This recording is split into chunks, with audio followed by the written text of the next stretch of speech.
The following is a Comfortably Zoned Radio Network production.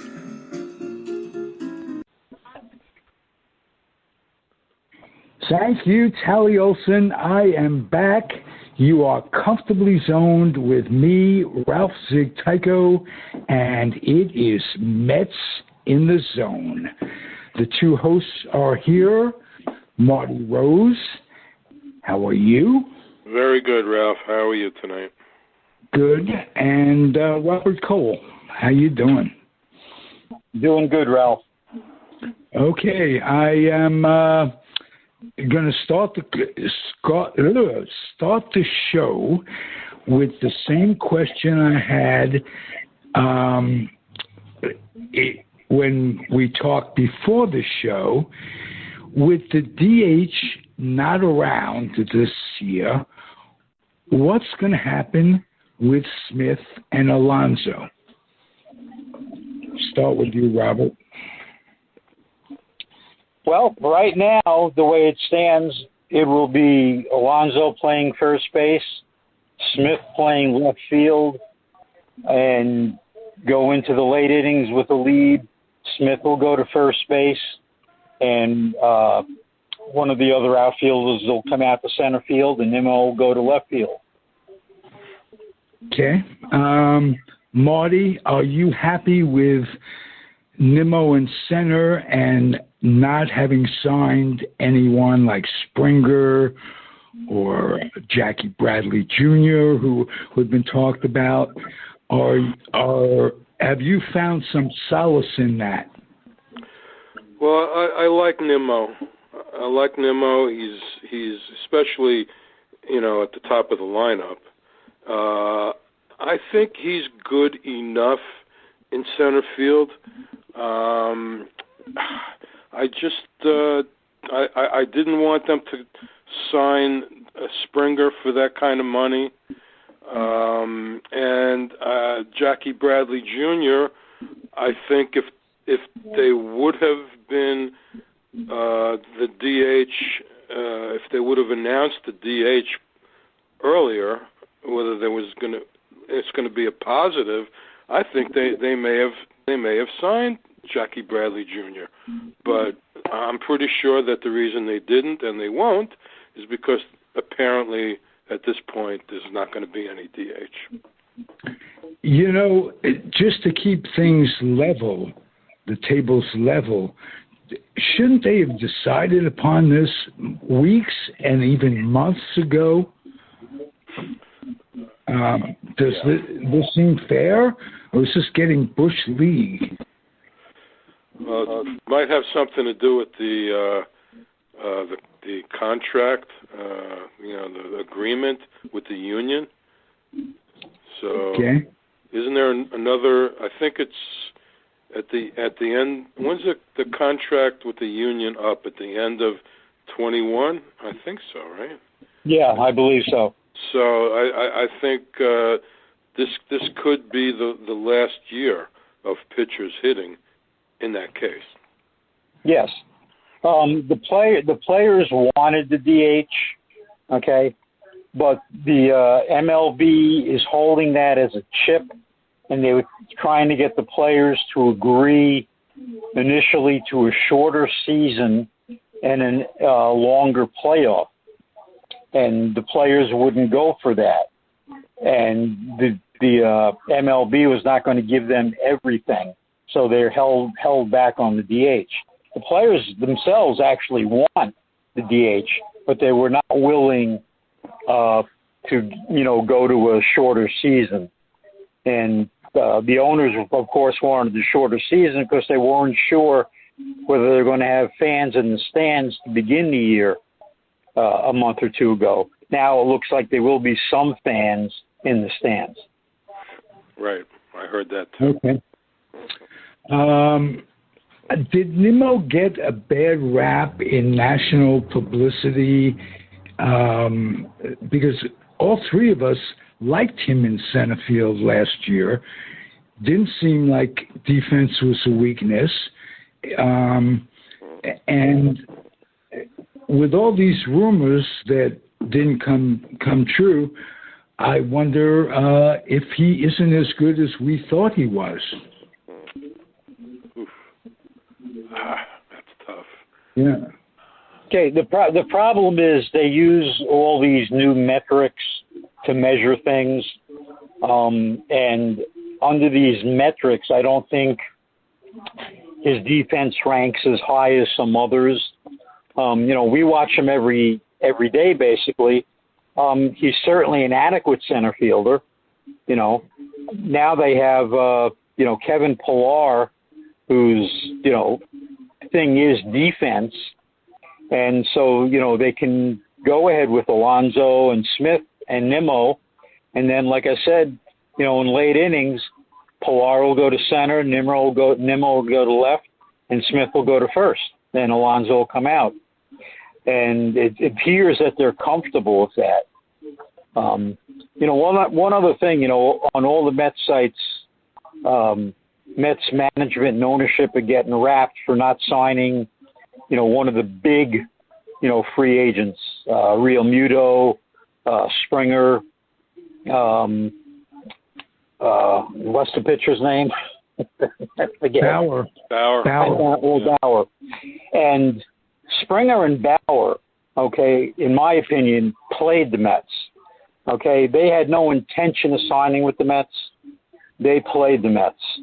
Okay, even if the Mets had gone a little bit higher for Springer, okay, he would have gone back to the Blue Jays, and the Blue Jays probably would have, met that. I don't think Springer had any inclination to go to New York, and neither did Bauer. Mm-hmm. Okay. There's another center fielder they got, Ralph. There's some guy that they just picked up in the off season. It's Almora, right? Who's a center fielder with the Cubs. Yes. So I assume that he is a good defensive guy. Otherwise, they wouldn't have bothered to get him. So. Yeah, both Pillar and Almora are known for their defense, number one. Mm-hmm. That's good. That's why when they signed Pillar, I wrote that to me it looked like they're getting ready to make another trade because I couldn't see why they would have both Almora and Pillar because basically they're the same guy. Mm-hmm. Right.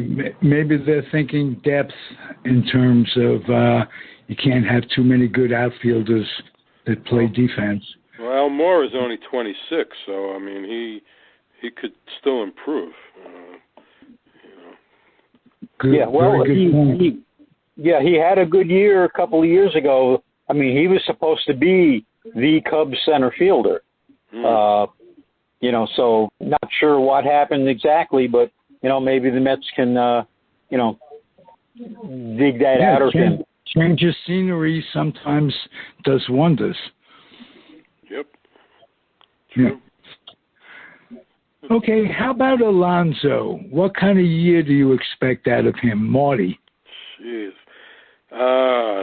Well, I think with the, full spring training, I think he should be, look, he's not going to do what he did 2 years ago. That's not going to happen. But I think he'll have a solid year. Hopefully, hopefully he can hit in the 30s with the home runs. I don't know how serious they are about this deadening the baseball business that's floating around right now. But if that's true, then nobody's going to hit 50 anymore. So at least this year. Right. But I expect him to have a comeback season. I do. And don't forget, last year he was, considered the guy. Okay, this year they have Lindor. Lindor is going to take a lot of pressure off of him. Everybody's going to be looking at Lindor to be the guy. And, that'll take pressure off of Alonso. Yes. Good point. He seems very happy. I heard part of the press conference the other day. He seems delighted to be playing in New York. Well, he should be. I mean, to get out of Cleveland, I mean, look, anybody wants to be on a contender. It's a big difference in mindset when you're on a contending team and a team that's got like no chance at all. It's a big difference. Yeah, and don't forget, okay, in New York, he's a good-looking guy. He's a good player. He's going to make a fortune in endorsements.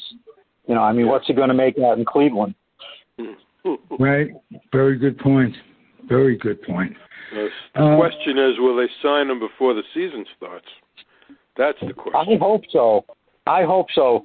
You don't want to go, to a situation next year, okay, in free agency, where you're going to have all these other shortstops in free agency as well.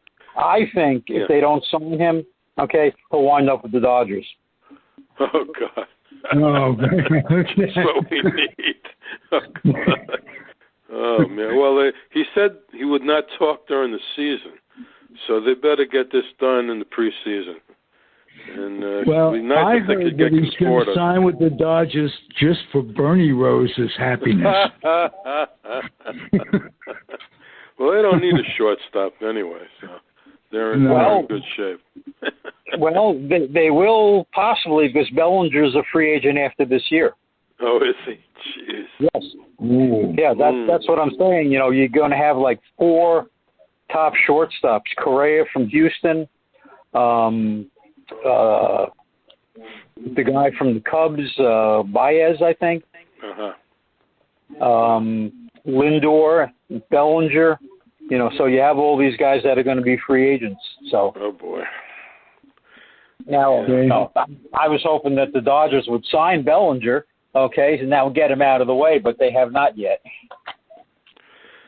Well, I mean, this is such a different feeling when you've got Steve Cohn shelling out the money instead of Fred Wilpan. I mean, I think they'll probably sign Lindor. I don't know about Conforto. I wish they would, but Conforto is a Boras guy. So, he has a history of taking guys to the limit. So we'll see. That doesn't always work. Boras has been burnt a number of times in the last few years. Well, it depends how much Conforto wants to remain in New York. That I really don't know. And you talk about endorsements, and if Conforto takes that one step up as a superstar, he's a pretty good ball player. I like him a lot, but he's got that New York type personality, the smile, and all that. Reminds me of Derek Jeter, good, bad, and indifferent. Yeah. All right, before we get to the pitching, and you guys are going to pretty much take over on that because you're the Mavens. I want to ask you whether or not you're happy with J.D. Davis at third and basically Dwight Smith in left defensively. How does that left side of the field scare you in any way? Start with you, Robert Cole. Well, rather than Dwight Smith, I'd rather have the other Smith in left field. Dwight Smith, yes, I guess that would be a step up, given his youth, his relative youth. Dom Smith in left field. I'm okay with that.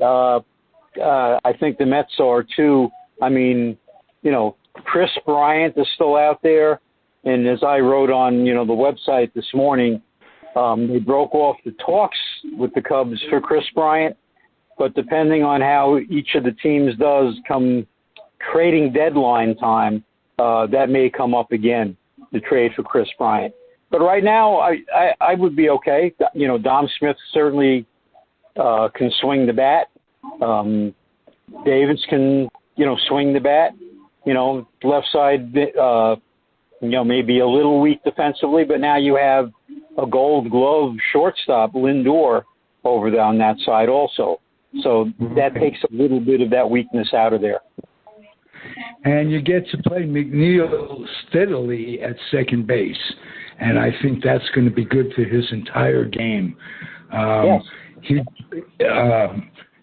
definitely plays second better than any other position, and not worrying about where am I going to play today, where am I batting, this thing or another. It's going to help his game. I like him a lot.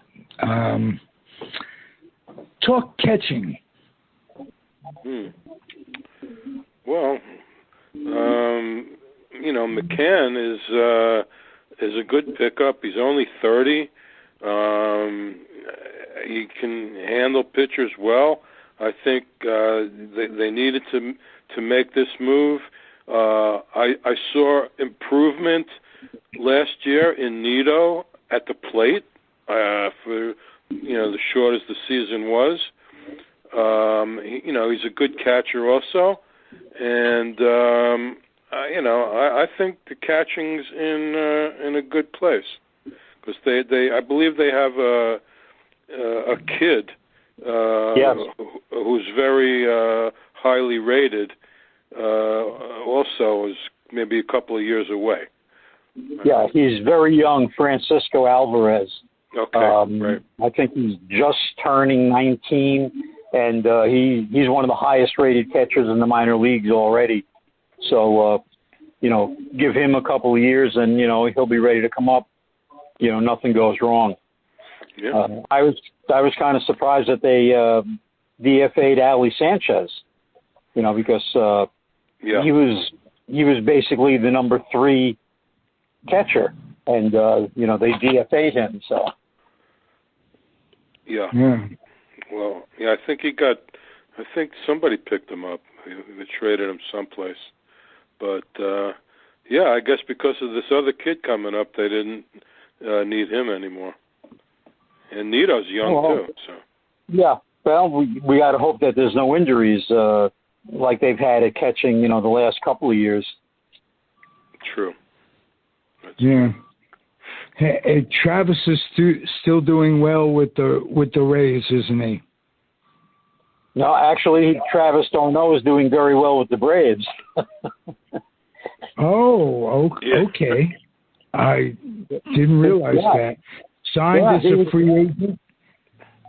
He was with the Braves last year, Ralph. He tore the Mets up. Yeah, he batted something like 600 against the Mets last year. Yep.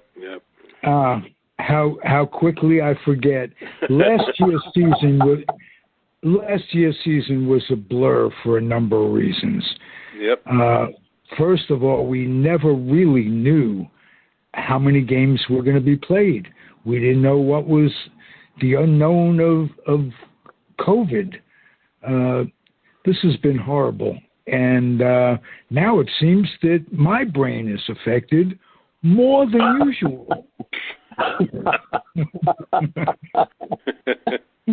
Oh, well. All right. Talk pitching, guys. Pitching. Oh, man. I like this rotation. You got a 5-man rotation even without Syndergaard. This is great. Yes. I mean, unbelievable. This is very promising. I like all of these guys. And they can give Syndergaard some breathing room. They don't have to rush him along. That's really nice. Also read where DeGrom wants to stay in New York for his entire career. That's music to my ears. That's great. Absolutely. And you wrote something on one of the blogs, Marty. You wrote that M. Donald Grant, I used to call him M. Donald Grunt. Yes. M. Donald Grant is still dead. So there's a good chance he can. Yes, a good chance that DeGrom can stay around. Oh, brother. So, but this pickup of Tawan Walker, that was great. That just, Peterson, who we were thinking could be a number 3, is now number 5. So this is starting off very strong. And they actually have a sixth starter also. That kid that they got from Miami, Yamamoto, I think his name is. Yamamoto, yeah. Yeah. He's only 24. Right. Yeah. So he gives them depth, as a starter or reliever. So, even without Bauer, and I'm kind of happy they didn't get Bauer. Yeah, me too. Because they're going to need that money probably for Lindor and hopefully for Conforto. Yeah, no question. Very good. How about bullpen guys? That's always an iffy situation. With any team, year to year, you can never tell, and especially with the enigmas that we have in Familia and Diaz. They were trying to move them. They were trying to move Betances and Familia, but apparently must be nobody interested. They got a lot of names, but we don't know how good these guys can be. Of course, Lugo's out for the first couple of weeks. Right. I don't know. You got. What's the name of the guy that you got from Minnesota that was with Minnesota last year? You got Trevor May. Yes. They got Trevor May. They got Sam McWilliams from Tampa Bay. They got some guy Reed Foley from the Jays. Drew Smith is still here. They got other guys too. Joey Lucchese, who's with I think San Diego. Aaron Loop. They got a lot of names, but like you said, with these relievers from year to year, you never know. Somebody's going to have to stand out in spring training, and the games start 1 week from today. Today, yes. Oh, wow. Wow. That's it. Mets at Miami. The way the spring training schedule is set up, and we didn't talk about this, they're only playing 4 other teams, the whole time, the whole month, due to travel, because they're trying to cut down on the travel. So they don't have to go any further than Jupiter and Palm Beach to play anybody. They play Miami, Houston, St. Louis, and Washington. Those 4 teams. The whole month, I guess 6 times each or something. Yeah, so there's 24 games and there's 5 days off, built-in days off. Mm-hmm. So it'll be interesting. They're going to allow 2,000 fans in the stands in St. Lucie, and supposedly within an hour, all the seats were sold. Yeah, well, no surprise there. Yeah. All right, guys, I'm excited. Spring training is here. I'm going to get the MLB thing renewed. Actually, they don't charge much this year for the radio because they only gave us 60 games last year. Uh-huh. So instead of 20, it's going to be $7. $7 for the year? For the radio? Year. All the radio. They're giving a rebate for what they charged $20 last year. It used to be $3 a month. I going back to the previous year, I think. So that would have been like 6 times 3, 6 months, $18 for the year. A couple of years ago. Yeah, I used to pay them $3 a month. I remember that. But $7 for the whole year, that sounds pretty good to me. Does to me. I could remember the old days being out here and following the Mets, being in California. It was very difficult. Sporting News would come with a week and a half days of box score late. It was just, and there wasn't the radio like there is today. sports fans today can basically follow your team from whatever city you live.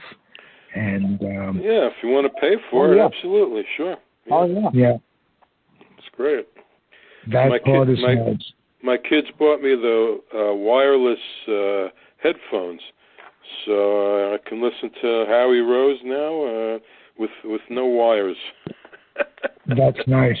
That's nice. Good. Yeah, those are great. Yeah. Best time of the year, spring. Spring's eternal, as they say. Yep. It's nice. I want to say on the air my condolences to you, Robert, for your loss of your pup, Sid. Thank you. Yeah, really. It's terrible. It's happened to all of us along the way in life, but it's never easy. A dog's love can't be replaced. So please pass on my best wishes to Nancy. And what can I say? There are no words. Yeah, no, I appreciate it. I miss him right now because he would normally be on the bed next to me while I was talking to you guys. So. Yep. Yeah. Okay. That's tough. Well, I couldn't end on a high note this time, but I am going to tell you that it's always a pleasure speaking to both of you. Well, we enjoy, Ralph. We enjoy. Yes. Oh, yes, for sure. Good. One last question for you, Ralph. It's sort of a personal one. Have you been able to get your COVID shot yet? I haven't, but Tally got her first shot the other day, and she's going to get her second in 2 weeks. And I'm looking for a way to fall through the cracks. You can get it if you're 75. I am in my 75th year, but I am technically only 74. So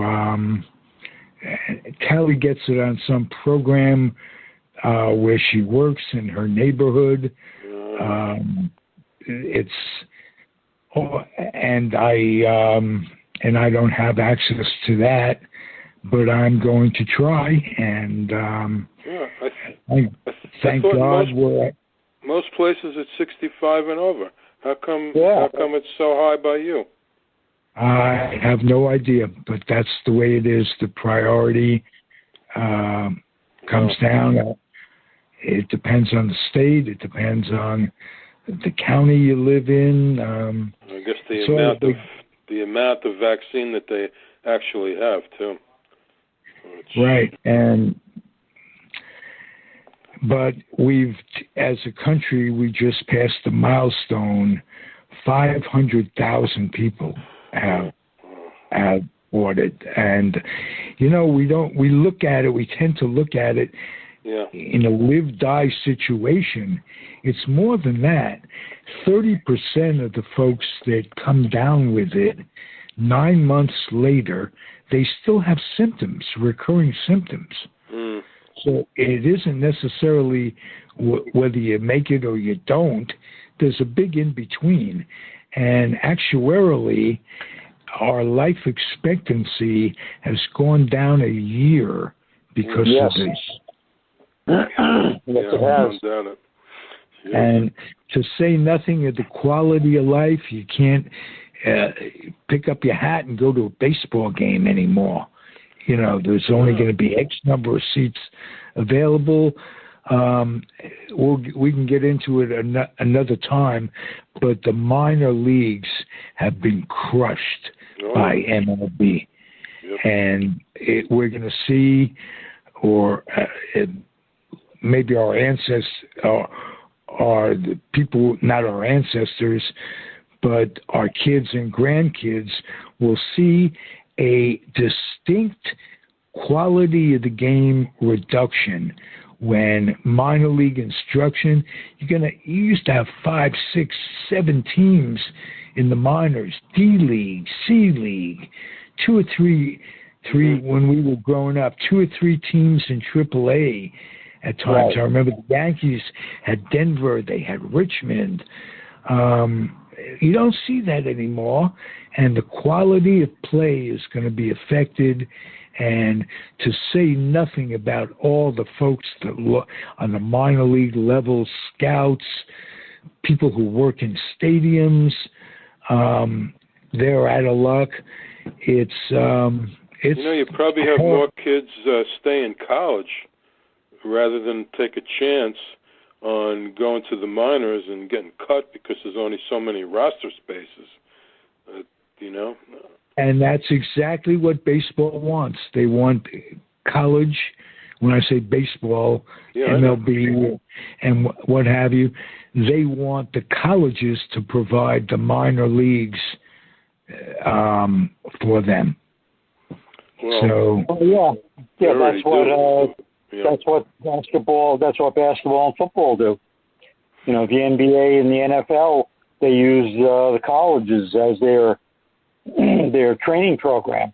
Unlike baseball. How is that affect you guys are into St. John's and what have you?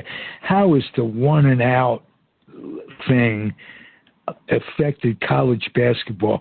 Remember when we were kids and we could watch a team grow and develop from year to year? You get guys as sophomores, and by the time they were juniors, you'd expect something out of them as seniors, and that was the fun of watching college basketball. Yeah. This is, for me in those days anyway, not that I probably can get it, but I don't have it on my television. I can get a college basketball season, but it wouldn't be fun in that way. And from year to year watching it, I remember watching Cincinnati and Ohio, and all these teams would come in holiday festivals, and year to year, I can remember Ohio State with Jerry Lucas and Newell and Siegfried. Cincinnati. With Oscar, right? Jack Twyman, all those guys, it's just, you don't see too many one and dones anymore. A lot of guys, it's like in football too, a lot of guys hang for 3 years now, and if they think they're good enough, then they give up their senior year, or just go somewhere else instead of their senior year to make money in another country. There's a lot of that going on, Right. Basketball all over the world. China, you can make big bucks. They can make big bucks. Yeah. Israel, Turkey, all over the place in Europe. Very, very big. Okay, guys, come back in 2 weeks and we'll do it again. And by that time, we'll have games, and I'm excited about that. Very good, Ralph. One more thing. Al Blumpkin is Al Blumpkin is ailing a little bit, and he's got some back problems. So I just want to reach out to him and say hello. We're wishing you well for a recovery that is quick and relatively painless. Best to you, Al. You're a big part of the network and big part of my heart. So please get well. Yep. Yeah. Thank you guys both, and we will talk soon. Thank you for listening, everybody. It's the Comfortably Zoned Radio Network. I'm Ralph Tycho, the weak link of it all. Happy trails. Good night. Good night. Good night.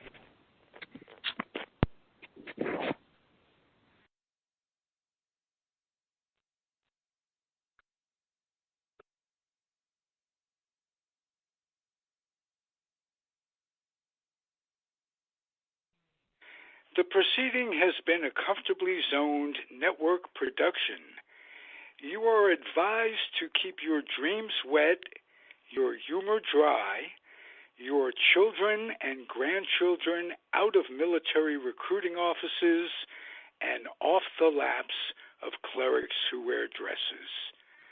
Thank you for listening, everyone. Happy trails.